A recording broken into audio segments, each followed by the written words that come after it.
మీరు ఇంజనీరింగ్ చేశారా? జాబ్స్ కోసం సెర్చ్ చేస్తున్నారా? 3600 మందికి పైగా స్టూడెంట్స్ కి జాబ్స్ వచ్చేలా చేసిన code Gyan 100 days software course లో జాయిన్ అవ్వండి. మీ కెరియర్ ని బిల్డ్ చేసుకోండి. నమస్కారం అనిల్ సింగ్ గారు. నమస్తే శిరీష. సార్, ప్రతి ఒక్కరికి కూడా అంటే జీతం అనేది వచ్చినప్పుడు దాన్ని ఎలా ఖర్చు పెడితే నాకు వచ్చే ఆదాయంలో ఒక లాభంగా నేను చూసుకోగలను, దాంతో నేను నా డబ్బుల్ని రెట్టింపు చేసుకోగలను అని ఆలోచిస్తూ ఉంటారు. సో వాళ్ళకు వచ్చిన జీతాన్ని ఏ రకంగా కనుక మనం డివైడ్ చేసుకుంటే మనం తక్కువ జీతం అయినా కూడా లాభం ఎక్కువగా ఉంటుందంటారు సార్. అది ఎలా చేసుకోవాలి? సింపుల్ మ్యాథ్స్ అండి. స్కూల్లో అన్ని నేర్చుకున్న తర్వాతే మనం బయటకు వస్తాం. కానీ ఏంటంటే maths is different, finance is different అనుకుంటారు. But it's both are same. ఎందుకంటే మీరు నెలలో ఎంత సంపాదిస్తున్నారో అన్నది మీరు ఆ అంకెలు చూసుకుంటే మీకు అర్థమైపోతుంది. అంటే మీకు గంటకి ఎంత వస్తుంది, పర్ డేకి ఎంత వస్తుంది అనేది మీకు ఒక break even of your salary తెలిసిపోతుంది. ఆ సాలరీ ఇన్కమ్, ఫర్ ఎగ్జాంపుల్, మీరు నెలకి ఒక 50,000 సంపాదిస్తున్నారు. ఒక ఫ్యామిలీ పర్సన్ ఉన్నారు, రీసెంట్లీ అంటే ఒక 5 years ముందు మ్యారేజ్ చేసుకున్నారు, 2 పిల్లలు ఉన్నారు, చిన్న చిన్న పిల్లలు ఉన్నారు. ఇప్పుడు వాళ్ళది ఒక ఎగ్జాంపుల్ తీసుకున్నాం. అఫ్కోర్స్ ఈ ఎగ్జాంపుల్ అందరికీ ఫ్యామిలీ ఆల్రెడీ చేసుకున్న వాళ్ళు, అంటే మ్యారేజ్ చేసుకున్న వాళ్ళు, ఫ్యామిలీ ఇంకా పెళ్లి చేసుకోలేదు, వాళ్ళందరికీ కూడా తప్పకుండా ఒక పాత్ ఆఫ్ గైడెన్స్ లాగా క్రియేట్ అవుతుంది. సో మీకు అందరికీ కూడా ఇది జీవితాంతం పనికొస్తుంది, ప్రతి జనరేషన్కి పనికొస్తుంది. ఇప్పుడు ఈ 2025లో ఉన్న జనరేషన్ ఎవరైతే పెళ్లి చేసుకోబోతున్నారో ఈ ఎండాకాలంలో, వాళ్ళకి ఎవరైతే పెళ్లి చేసుకోబోతున్నారో ఫ్యూచర్లో వాళ్ళందరికీ కూడా 1 by 1 డెఫినెట్గా 100% కాదు 1000% ఇది మీకు ఒక పారామీటర్ లాంటిది క్రియేట్ అవుతుంది. మీరు ఇందులో ఒకసారి ఫాలో అయ్యారనుకోండి నేను చెప్పింది, దాంతోపాటు ఒక సాఫ్ట్వేర్, ఒక యాప్ కూడా ఉంది, అది ఫ్రీగా అవైలబుల్ ఉంది. మీకు ఎలాంటి డబ్బులు కట్టాల్సిన అవసరం లేదు. జస్ట్ మీరు యాపిల్ ఐఫోన్ కానివ్వండి, లేదంటే ఆండ్రాయిడ్ ఫోన్ కానివ్వండి, మీరు ప్లే స్టోర్లోకి వెళ్ళిపోతే అక్కడ మీకు ఫ్రీగా అవైలబుల్ ఉంది. ఆ పేరు కూడా చెప్తాను, జాగ్రత్తగా చూడండి. ఇక్కడ ఇందాక నేను చెప్పాను 50,000 రూపీస్ నెల జీతం ఉన్నవాళ్ళు ఎలా దాన్ని జనరల్గా ఖర్చు పెట్టుకోవాలి, సో దట్ అందులో మీకు అవసరమైన నిత్యావసరాల కావాల్సిన వస్తువుల కోసం ఆ డబ్బులు ఎలా స్పెండ్ చేయాలి, దాంతోపాటే మీ ఫ్యూచర్ కోసము ఎలా పెట్టుబడి పెట్టుకోవాలి, ఎంత పెట్టుకోవాలి, దాన్ని బ్రేక్ ఈవెన్ ఎలా ఉండాలి. ఎగ్జాక్ట్గా మన దగ్గర ఇప్పుడు వెళ్ళేసి మనకు హెల్త్ ప్రాబ్లం అయితే మనం డాక్టర్ దగ్గరికి వెళ్తాం, కానీ వెల్త్ ప్రాబ్లం అయితే మీరు ఒక సీఏ దగ్గరికి వెళ్ళొచ్చు, ఒక మంచి మనీ కోచ్ దగ్గరికి వెళ్ళొచ్చు అన్న విషయము ఇప్పటిదాకా మన ఇండియన్ కల్చర్లో అడాప్ట్ చేయలేదు జనాలు. అసలు ఎవరు అంతెందుకండి, చిన్న చిన్న విషయాలకు మనం పెద్దల సలహా కూడా ఇంట్లో తీసుకోవాలని చెప్పి అనుకోం.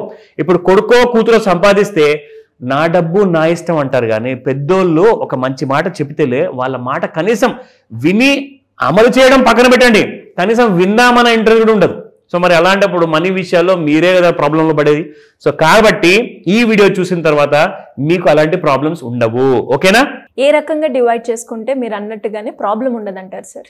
అబ్సల్యూట్లీ అండి. ఎందుకంటే necessities is nothing but the mother of all invention. So నేనేమంటానంటే మీకు నిత్యావసర ఏవైతే వస్తువులు ఉంటాయో అవన్నిటికీ కూడా మీరు ఎంత బడ్జెట్ అలొకేట్ చేయాలి. ఓహో ఇంత తక్కువ అంటున్నారా, నా వల్ల కాదు. మీ వల్ల కాదంటే మీరు కోట్లాధికారి కూడా అవ్వడం మీ వల్ల కాదు. సింపుల్గా అర్థం చేసుకోండి. కొన్నిటికి మీరు కాంప్రమైజ్ అవ్వాలి, కొన్నిటికి మీరు అడ్జస్ట్ అవ్వాలి, కొన్నిటికి మీరు ఇవన్నీ సాక్రిఫైస్ చేసినందువల్ల మీకు చాలా పెద్ద రాబడి రాబోతుంది. ఆ విషయం అర్థం చేసుకోండి. ఓకేనా? Let me start from the first. మీరు ఒకవేళ రెంటెడ్ హౌస్లో ఉన్నారా, లేదంటే మీ ఇంటికి ఈఎంఐ కట్టాలా, రెండింటిలో నుంచి ఒకటి ఉంటుంది కదండి జనరల్గా అందరికీ.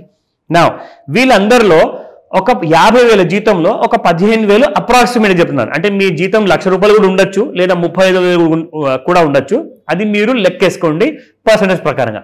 సో 50,000 జీతం ఉన్న వాళ్ళు 15,000 ఈఎంఐ కోసం పక్కన పెడతారు. అట్ ద సేమ్ టైం ఇంటికి కావాల్సిన గ్రాసరీస్ అదొక 7,000 రూపీస్. సో మిగిలిందంత 28,000 అండి టోటల్గా 50,000 నుంచి. ఇప్పుడు ఇందులో నుంచి మీరు చూసుకుంటే యూటిలిటీస్ ఉంటాయి, అంటే కరెంటు బిల్లు, దాంతోపాటు ఏదైనా అవసరం ఉన్న చిన్న చిన్న వస్తువులు కొనాలి, అవి వాటికి మీరు ఒక 3,000 రూపాయలు మీరు తీసి పెట్టాలి బడ్జెట్గా. నా పిల్లలు ఉంటారండి, చిన్న చిన్న పిల్లలు ఉన్నారు, ఏదో ఒక చిన్న కిండర్ గార్డెన్ స్కూల్ లేదంటే ఒక చిన్న ప్రీ ప్రైమరీ స్కూల్కి వెళ్తారు, వాళ్ళ ఫీజు ఉంటుంది దాదాపు ఒక 5,000 రూపాయలు నెలకి. ట్రాన్స్పోర్ట్ కావాలి కదండి, మనకి దగ్గర కారు ఉందా లేదంటే బైక్ ఉందా, పిల్లల కోసం ట్రాన్స్పోర్టేషన్ ఛార్జెస్, వాటికి ఒక 3,000 రూపాయలు. దాంతోపాటు ఎంటర్టైన్మెంట్, అంటే ప్రతి నెల మనకు నెట్ఫ్లిక్స్ కనెక్షన్ ఉందా, లేదంటే మనం సినిమాకి వెళ్తున్నామా, ఈ ఎంటర్టైన్మెంట్ కోసం నెలకి 2,000 రూపాయలు, షాపింగ్కి ఒక 2,000 పెట్టుకోండి, అది చాలా compulsory. Emergency fund, this is more important. Emergency fund అంటే ఎవరికన్నా చెప్పా పెట్టకుండా ఇంట్లో హెల్త్ ప్రాబ్లమ్స్ వస్తే మీరు డబ్బులు ఎక్కడి నుంచి తీసుకొస్తారు? అప్పుడే గుర్తుకొస్తుంది అప్పులు.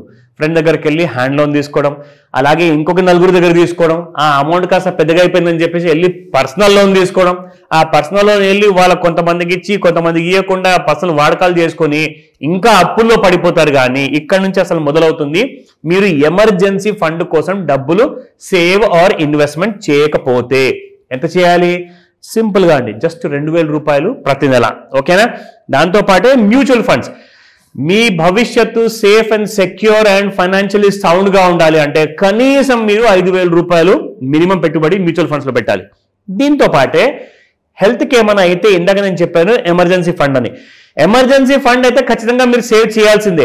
కానీ health insurance and life insurance ఈ రెండిట్లో నుంచి ఒకటా అంటారా? నేనైతే అంటాను 2 పెట్టుకోండి. హెల్త్ ఇన్సూరెన్స్ అయితే కంపల్సరీ, దానికోసం మీరు ఇంకొక 3,000 రూపాయలు. సో లాస్ట్ లో మీకు మిగులుతాయంటే దాదాపు 47,000 అంతా ఖర్చు అయిపోయిన తర్వాత 3,000 రూపాయలు మిగులుతాయి. అది మిస్లేనియస్ ఎక్స్పెన్సెస్, అంటే పిల్లల కోసం ఏదో ఒకటి కొంటూ ఉంటారు, చిన్న చిన్న వస్తువులు ఉంటాయి, ఇవన్నిటి కోసము ఒక స్పేర్ గా 3,000 పెట్టారు. సో 50,000లో మీ అందరికీ ఇంత మంచి బ్రేకప్ ఇచ్చాను కదా, ఇవన్నీ ఎవడు గుర్తుపెట్టుకోవాలి దేవుడా? ఎవరు ఫాలో అవ్వాలి? ఒక బుక్ కొనుక్కోవాలి, దాంట్లో మీరు కాలమ్స్ డ్రా చేసుకోవాలి. ఇవన్నీ కూడా 1 by 1 నేను ఇక్కడ చేసుకుంటూ కూర్చుంటే సంపాదించేవాడు ఎవడున్నాడు నా ఇంట్లో? నేను తప్పితే. ఇవన్నీ ప్రతి నెల రాసుకోవాలంటే నా వల్ల ఎక్కడైతుంది? టైం ఎక్కడుంది? మా భార్య ఇప్పుడు ఇంట్లో పనులు చేసుకుంటుందా? దీన్నే రాసుకుంటూ కూర్చుంటుందా? ఒక్కటే మాట చెప్తాను, సింపుల్గా ఒక యాప్ వచ్చింది. మీరు అసలు చేయాల్సింది ఏమీ లేదు. మీ ఇన్కమ్ ఎంత ఉంది ఆ యాప్లో మీరు టైప్ చేయండి. మీ పర్సనల్ డీటెయిల్స్ ఏది అడగదు, ఓన్లీ మీరు ఎంత సంపాదిస్తున్నారు, మీ ఖర్చులు ఏంటని చెప్పి అడుగుతుంది. మీరు భయపడాల్సిన అవసరం లేదు. ఇది ఒక చాలా ఫ్రెండ్లీ యాప్. ఒక బ్యూటీ ఏంటంటే ఈ యాప్కి ప్లే స్టోర్లో 4.4 రేటింగ్ ఉంది మీకు. So anything over and above 4 is good. So 4.4 అంటే రేటింగ్ 5 స్టార్ మాక్సిమం. సో 4.4 వచ్చింది. One of the lovely app, ఎన్నో లక్షల మంది వాడుతున్నారు దీన్ని. ఆ యాప్ పేరే mybooks.ai. గుర్తుపెట్టుకోండి, MIYBOOKS.ai. జస్ట్ మీకు ఒక శాంపుల్ చూపిస్తా. నాకైతే నిజంగా ఈ యాప్ చాలా పనికి వస్తుంది Shirisha. This is the app. So ఇందులో మనము స్టార్టింగ్ లోనే మన ఆదాయం ఎంత ఉందో ఆ డీటెయిల్స్ అన్ని కూడా తనకు చెప్తే అది మనకు పూర్తిగా ఇలా మన క్యాలిక్యులేషన్ లో చూపిస్తుంది. నా టోటల్ ఇన్కమ్ ఎంత ఉంది, దాని తర్వాత నేను ఈఎంఐ ఎంత కడుతున్నాను, నా ఖర్చులు ఏమేమి ఉన్నాయి, అన్ని కూడా కింద వరకు డీటెయిల్ గా ఉన్నాయండి. సో ఈ యాప్ గురించి నన్ను అడిగితే మీరు ఒక ట్రైనింగ్ తీసుకోమని చెప్తా. ఎందుకంటే చాలా మంది ఉంటారండి, వాళ్ళకు 1,000,000 టెన్షన్స్ ఉంటాయి, వాళ్ళందరూ కూడా పూర్తిగా నేర్చుకోలేకపోవచ్చు. సో ఆ విషయంలో ఏదైనా నేర్చుకోవాలనుకుంటే డెఫినెట్గా నన్ను అడగండి, నేను మీకు ఆ డీటెయిల్డ్ క్లాస్ అనేది నేను తీసుకుంటాను. ఎలా సార్, ఎలా అప్రోచ్ అవ్వాలి? ఆ డీటెయిల్డ్ క్లాస్ గురించి ఎలా మిమ్మల్ని కాంటాక్ట్ అయ్యే ఆప్షన్ ఉందంటారు? మీరు ఏంటంటే ఎన్ని పనులున్నా కానీ అన్ని పక్కన పెట్టేసేసి నెక్స్ట్ వీక్ నుంచి ఈ ఆదివారం తర్వాత వచ్చే ఆదివారం నాడున we are got have a master class. So ఇందులో ఏంటంటే పెట్టుబడుల గురించి కానివ్వండి, mybooks.ai యాప్ గురించి కానివ్వండి, మీరు నేర్చుకొని ఇందులో నుంచి కూడా ఎలా డబ్బులు సంపాదించాలి అది కానివ్వండి, ఆ డీటెయిల్స్ అన్ని కూడా ఆన్లైన్ ప్లస్ ఆఫ్లైన్ 2 విధాలుగా మీరు నేర్చుకోవచ్చు. ఈ క్లాస్ కోసం అటెండ్ అవ్వాలి అనుకున్న వాళ్ళు రిజిస్టర్ చేసుకోండి. దానికోసం నెంబర్ మీకు స్క్రీన్ పైన ఉంది, కాల్ చేయండి లేదా వాట్సాప్ మెసేజ్ పెట్టండి any day. Thank you sir. Thank you. Welcome Shirisha. Suman టీవీలో మీ పర్సనల్ అండ్ బిజినెస్ ప్రమోషన్స్ కోసం కింది నెంబర్కి కాంటాక్ట్ చేయండి.